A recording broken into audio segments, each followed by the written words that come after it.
One of the hundreds and even thousands of reasons why Earth is suitable for life is the existence of the moon. And I know you touched upon that a little bit when you talked about the water. Would there be life at all without the moon? That's a good question, and again, there's some subtlety to the answer there. One of the things that the moon does for Earth is that it stabilizes its rotation axis, which large-bodied organisms are going to need that. You could say, well, maybe bacteria, that wouldn't be so important, and so I don't know that if you got rid of the moon, that maybe you could still have microbial life, that they might be able to survive on a planet. But another thing that is very critical that the moon seems to do for Earth is that the gravitational tug between the Earth and the sun and the moon actually heats up the interior of the Earth, and that's what drives plate tectonic activity on the Earth.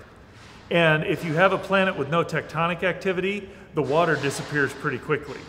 So we look out, for instance, we look out on Mars and we see evidence of water being on Mars in the past, but right around the time the tectonic activity stopped is when the water disappeared.